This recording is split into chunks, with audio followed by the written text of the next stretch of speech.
आप देख रहे हैं डार्क फाइल्स। तो चलिए बढ़ते हैं आज की इस कहानी की ओर। आज मैं करीब 2 सालों के बाद अपने गांव आया हूं, मगर इस बार मैं अकेले नहीं बल्कि मेरे साथ मेरे 3 दोस्त रतन, विशाल और दिलीप भी आए हैं। मैं यही तीनों दोस्तों के साथ शहर में रहकर काम करता हूं। इनका कोई गांव नहीं है, तो इनको गांव घूमने का काफी मन था, जिस कारण ये मेरे साथ आ गए। खैर, दोपहर का खाना पीना खाने के बाद मैं अपने सभी दोस्तों को लेकर गांव से 3-4 किलोमीटर दूर नदी के किनारे घूमने गया, क्योंकि नदी के किनारे का दृश्य देखने में काफी सुंदर है। बहती छोटी सी नदी, जिसके किनारे अमरूद और खजूर के पेड़, साथ ही बड़े बड़े पत्थर, जिस पर बैठने से उठकर जाने का मन ही ना करे। हम सभी दोस्त पत्थर पर बैठकर गांव और शहर की तुलना ही कर रहे थे, तो हमें समय का पता ही नहीं चला। फिर काफी तेज बिजली कड़की, तो मैंने जब अपनी घड़ी में वक्त देखा तो वक्त हो रहा था शाम के 6:30 बजे का। फिर जब मैंने अपनी निगाहें एक बार आसमान की ओर घुमाई तो आसमान को अंधेरे के साथ काले बादलों ने भी जकड़ रखा था, जिस पर मैंने अपने दोस्तों से कहा, जल्दी घर चलो, लगता है काफी तेज बारिश आने वाली है। मैंने इतना कहा ही था कि तभी बूंदाबांदी बारिश ने दस्तक दी। बारिश की हल्की दस्तक पाते ही हम घर की तरफ दौड़ने लगे, क्योंकि यहाँ 4 किलोमीटर दूर हमारे गांव के अलावा बस एक मंदिर को छोड़कर और कुछ भी नहीं था, जिसके नीचे हम खड़े होकर बारिश से बच सकें। और उस मंदिर में अंधेरा होने के बाद तो दूर, दिन के वक्त भी कोई नहीं जाता। वो मंदिर करीब 25 सालों से बंद पड़ा है। गांव के लोगों की तरह ही मेरे भी अंदर उस मंदिर को लेकर काफी डर है। अभी हम दौड़कर भाग ही रहे थे कि तभी बूंदाबांदी बारिश ने मूसलाधार का रूप ले लिया। इतनी तेज बारिश में काफी समय तक भीगना, यानी कि बीमारी को निमंत्रण देना, और मैं अपने साथ बाहर से आए दोस्तों को बीमार नहीं देखना चाहता, क्योंकि हमें 2 दिन बाद वापस शहर जाना है। इसलिए मुझे मजबूरन बारिश से बचने के लिए उस मंदिर में रुकना ही पड़ा। खैर, मैं अकेला भी नहीं था, मेरे साथ मेरे 3 दोस्त तो थे। अभी हम मंदिर के बारामदे पर खड़े ही थे कि तभी रतन ने कहा, ये मंदिर काफी पुरानी लगती है, बहुत दिनों से बंद पड़ा है क्या मंदिर? इस पर मैंने अपना सिर हाँ में हिलाया, जिसके कुछ देर बाद तक तो हम चुप थे।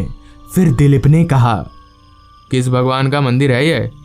इस पर मैंने कहा, इसके पीछे एक लंबी कहानी है, और यह मंदिर किसी भगवान का नहीं बल्कि शैतान का है। इस पर उनको कुछ भी समझ नहीं आया। आगे उनके पूछने पर मैंने उनको बताना शुरू किया। आज से 25 साल पहले हमारे गांव के 5 लड़के दूसरे गांव से घूमकर इसी रास्ते से गांव वापस लौट रहे थे।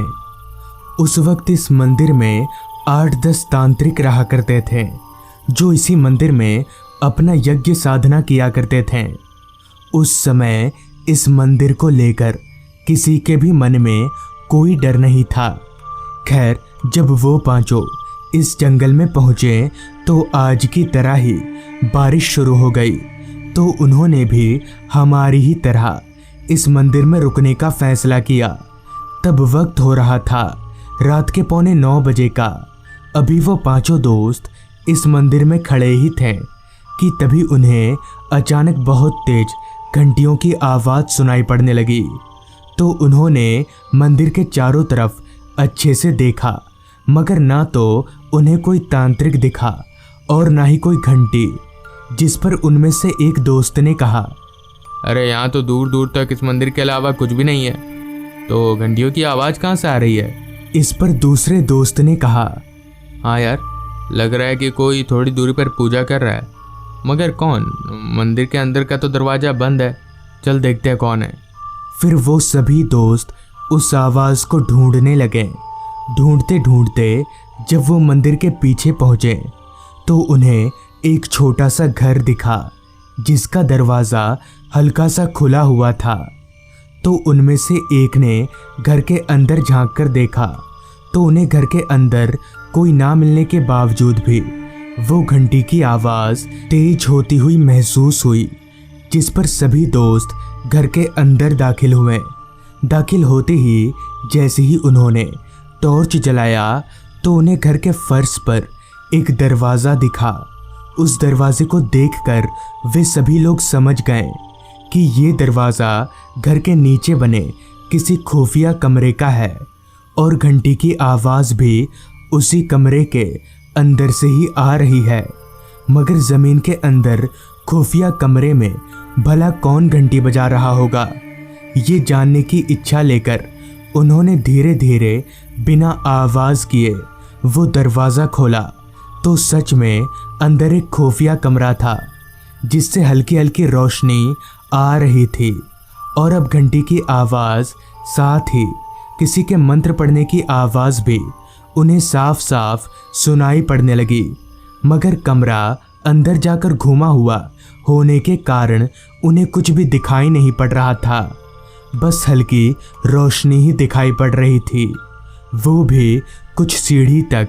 जिसके बाद वो पांचों धीरे धीरे एक एक सीढ़ी उतरकर नीचे आए और झांक कर कमरे के उस तरफ देखा जिस तरफ से हल्की रोशनी आ रही थी। तो अंदर का नज़ारा देखते ही उनके होश उड़ गए। दरअसल अंदर सभी तांत्रिक मौजूद थे और वो किसी शैतान की पूजा कर रहे थे। साथ ही किसी इंसान का कटा हुआ धड़ भी वहाँ रखा हुआ था, मगर उस कटे हुए इंसान का सर उस शैतान के पुतले के सामने रखा हुआ था। ये देखकर ही उन्हें पता चल गया कि यहाँ नर बलि होता है और ये तांत्रिक भगवान की नहीं बल्कि भूतों की पूजा करते हैं। तब तो किसी तरह से वो पांचों बच बचाकर गांव पहुँचे और गांव वालों को पूरी बात बताई, जिसके कुछ दिन बाद गांव के 20-25 लोग रात के वक्त छुप छुपाकर उसी जगह पर पहुँचे जहां सभी तांत्रिक मौत का खेल खेलते थे। तो उस समय भी उसी तरह से सभी तांत्रिक शैतान की पूजा में मग्न थे। जब सभी गांव वालों ने उन्हें रंगे हाथ बलि देते हुए पकड़ा तो गांव वालों का गुस्सा सर पर चढ़ गया और वो सभी तांत्रिक समेत और उस शैतान के पुतले को भी जला दिया और देखते ही देखते सभी तांत्रिक जलकर मर गए। तब से इस मंदिर के आसपास भी कोई नहीं भटकता। मेरी पूरी बात खत्म होते ही रतन ने कहा, यार अब काफ़ी रात हो गया है, मगर बारिश अभी तक नहीं रुकी, तो हम घर कैसे जाएंगे? अभी रतन ने इतना कहा ही था कि तभी मेरे कानों में घंटी बजने की आवाज़ सुनाई पड़ी। उस आवाज़ को सुनकर मैं एकदम से चौंक गया कि भला ये किस्सा तो 25 साल पहले ही ख़त्म हो गया है, तो आज कौन घंटी बजा रहा है? पहले पहले तो मैंने इसे अपने मन का वहम माना, मगर फिर विशाल ने जब ये कहा, यार तुम लोगों को भी घंटी बजने की आवाज़ आ रही है क्या? तो मेरा भ्रम सच में तब्दील हो गया। वापस से घंटी की आवाज़ सुनकर मेरे दिमाग में फिर से 25 साल पुरानी बातें दौड़ने लगी। मगर ऐसा कैसे हो सकता है? उन सारे तांत्रिकों को तो गांव वालों ने मार दिया था, फिर कौन होगा? अभी मैं खड़े खड़े ये सोच ही रहा था कि तभी विशाल ने कहा, भाई कहीं ऐसा तो नहीं कि उन तांत्रिकों की जगह नए तांत्रिक आ गए हों और फिर से मौत का खेल शुरू हो गया हो? हमें चलकर देखना चाहिए। डर तो मुझे भी काफ़ी लग रहा था, मगर शहर के दोस्तों के सामने मैं डरपोक नहीं बनना चाहता था, जिस पर मैंने कहा, हाँ चल देखते हैं कौन है। हम चारों दोस्तों में विशाल सबसे ज़्यादा हिम्मत वाला था, तो वो टॉर्च लेकर आगे आगे चल रहा था और हम उसके पीछे पीछे। खैर चलते हुए हम मंदिर के पीछे पहुंचे तो मंदिर के पीछे आते ही हमें वो घर दिखा जिसके नीचे वो खुफिया कमरा था। उस घर के पास आते ही रतन ने कहा, यार हम बस 4 ही तो हैं, क्या हमारा जाना ठीक होगा? इस पर विशाल ने कहा, अरे डर मत, मैं हूं ना, और हमें चलकर देखना ही चाहिए क्योंकि इसमें हमारे साथ साथ पूरे गांव की भलाई है। विशाल की इस बात से मैं सहमत था, मगर मुझे अंदर ही अंदर डर खाए जा रहा था। धीरे धीरे चलकर हम उस घर के अंदर दाखिल हुए तो पूरा घर अंधेरे में डूबा हुआ था। कहीं से भी कोई हल्की सी भी रोशनी नहीं आ रही थी।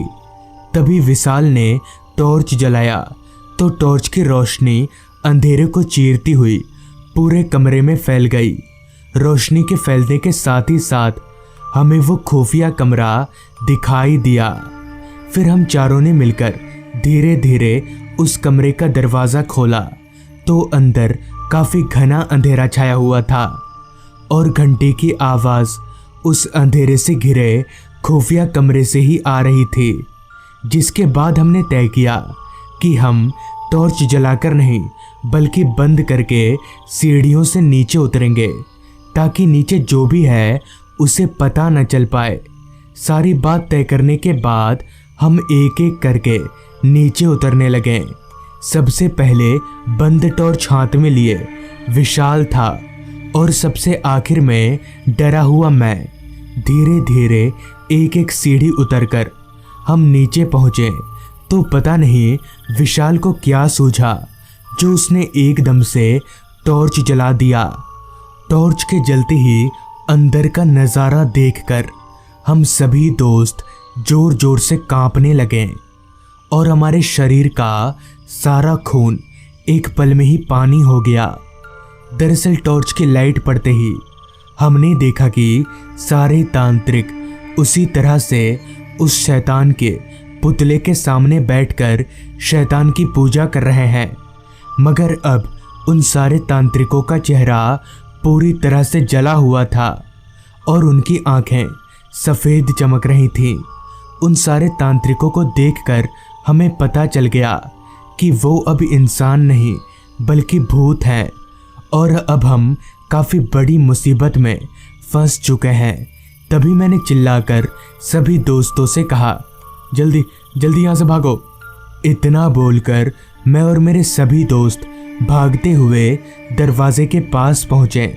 मगर जैसे ही हमने दरवाज़ा खोलना चाहा तो दरवाज़ा नहीं खुला, मानो दरवाजे को किसी काली शक्ति ने जकड़ रखा हो। हमने कई बार दरवाज़ा खोलने का प्रयास किया मगर दरवाज़ा टस से मस नहीं हुआ कि तभी सारे तांत्रिक हमारी तरफ बढ़ने लगे। उन्हें हमारी तरफ आता हुआ देख हम अपने आप को मरा हुआ मान चुके थे कि तभी अचानक खुद ब खुद दरवाज़ा खुल गया। मगर ये कैसे?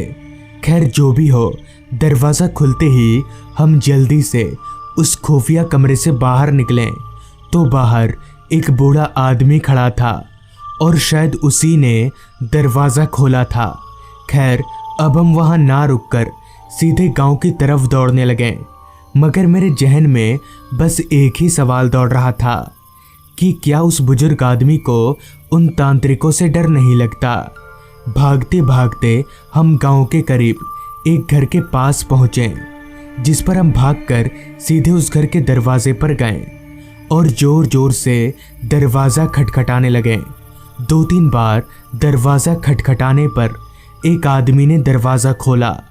हमें इस तरह से डरा हुआ देख उस आदमी ने हमें घर के अंदर बुलाया तो घर के अंदर दाखिल होते ही फिर से एक बार हमारे होश उड़ गए क्योंकि घर के अंदर एक दीवार पर उस बुजुर्ग आदमी का फोटो टंगा था जिसे हमने उस खुफिया कमरे के बाहर देखा था और शायद जिनकी वजह से हम आज जिंदा थे। पर उस बुजुर्ग आदमी के फोटो पर माला लटक रहा था। उस आदमी से उन बुजुर्ग के बारे में पूछने पर उन्होंने बताया, ये मेरे दादाजी हैं और आज से 25 साल पहले शैतान की पूजा करने वाले तांत्रिकों ने इनको पकड़कर इनकी बलि दे दी थी। ये सुनकर हमारे जहन में दौड़ रहे सारे सवालों का जवाब मिल गया। तो दोस्तों, अगर आपको ये कहानी अच्छी लगी हो तो चैनल को जरूर सब्सक्राइब कर लें। तो मैं आपका दोस्त आर्यन जल्द ही मिलूंगा आपसे ऐसी ही एक कहानी के साथ।